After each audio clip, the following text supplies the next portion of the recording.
तो hello friends, स्वागत है आपको हमारे इस नए वीडियो पर। आज हम लेकर आए हैं फिजिक्स के 3 महत्वपूर्ण नियम जो कि हर बार 5 अंक में पूछे जाते हैं। सातों सेट में से एक न एक सेट में इसका आना तो निश्चित होता है फ्रेंड्स।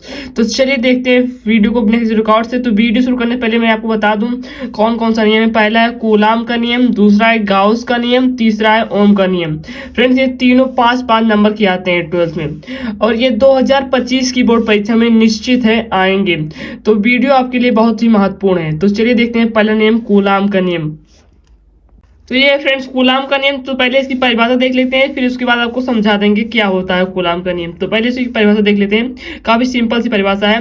कूलाम नियम के अनुसार दो बिंदुओं आवेशों तथा Q1 तथा Q2 के बीच पारस्परिक स्थित वैद्युत बल आवेशों के गुणनफल के अनुक्रमानुपाती तथा उनके बीच की दूरी r के वेग के व्युत्क्रमानुपाती होता है।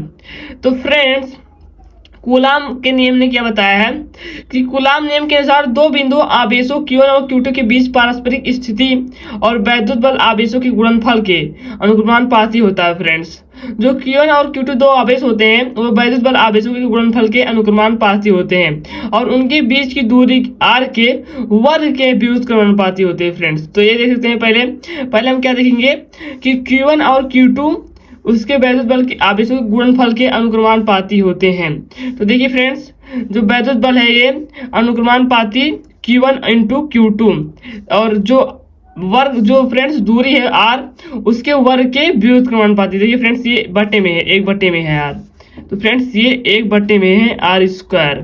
तो देख सकते हैं फ्रेंड्स ये इसमें बताया गया कूलाम के नियम में। कूलाम के नियम बताया कि वैद्युत बल जो होता है वो Q1 और Q2 के गुणनफल के अनुक्रमानुपाती होता है और r² की दूरी के स्क्वायर के व्युत्क्रमानुपाती होता है। फ्रेंड्स तो आगे बढ़ते हैं।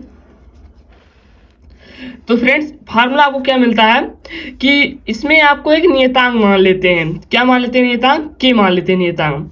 तो एक बराबर क्या हो जाता है के ब्रैकेट में Q1 into Q2 upon r²। के क्या है फ्रेंड्स? के एक नियतांक है जिसका मान क्या होता है जानते हैं? जिसका मान होता है 1/4 पाई एप्सिलॉन नॉट। तो आपका एक सिंपल सा फार्मूला निकलता है F इज इक्वल टू क्या निकलता है 1/4 पाई एप्सिलॉन नॉट इंटू क्या हो जाएगा Q1 इंटू Q2 अपान में r²। तो फ्रेंड्स ये फार्मूला आपका निकलता है वैद्युत बल का। तो चलिए अब पढ़ते हैं दूसरे नियम को। आशा करता हूँ आपका यह नियम काफी अच्छी तरीके से समझ में आ चुका होगा। तो फ्रेंड्स ये है गाउस का नियम। पहले इसकी परिभाषा जान लेते हैं, उसके बाद उसको मैं समझा दूंगा आपको, अच्छी तरीके से आपको समझ में आ जाएगा। तो पहले इसकी परिभाषा क्या है देख लेते हैं। इसके अनुसार किसी पृष्ठ से निकलने वाले वैद्युत प्रवाह की मात्रा उस पृष्ठ द्वारा बंद आवेश की 1/ε0 गुणा होती है। तो फ्रेंड्स गाउस के नियम में बताया है कि वैद्युत प्रवाह की जो मात्रा होती है वह 1/ε0 की गुणा में होती है। तो आवेश की मात्रा इक्वल टू क्या हो जाता है 1/ε0 गुणा होती है। तो अर्थात पाई बराबर पाई EDS इज इक्वल टू क्या हो जाएगा Q/ε0। तो फ्रेंड्स ये आपका फॉर्मूला निकल जाएगा। यही है गॉस का नियम। तो आगे बढ़ते हैं वीडियो में। तो फ्रेंड्स ये है ओम का नियम। तो ओम के नियम की पहले हम परिभाषा जान लेते हैं। ओम का नियम काफी आसान है लेकिन मैंने आज परिभाषा चेंज कर दी है। दूसरी परिभाषा लाई है, ये उससे भी आसान है। ये आपको समझने के लिए काफी ज्यादा सहायक बनेगी। तो इसमें क्या है, किसी चालक में प्रवाहित धारा I उसके सिरों के बीच विभवांतर B के अनुक्रमानुपाती होता है। अर्थात B अनुक्रमानुपाती I या B is equal to R into I, जहां पर R क्या होता है प्रतिरोध है और ये यहाँ पर नियतांक के रूप में आया है। फ्रेंड्स तो ये फॉर्मूला होता है ओम के नियम का V is equal to RI।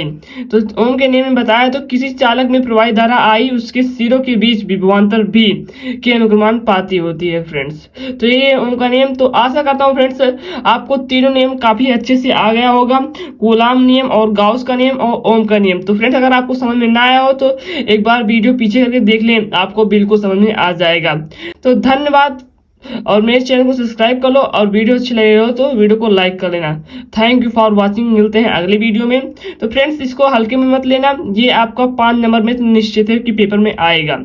तो चलिए मिलते हैं अगली वीडियो में।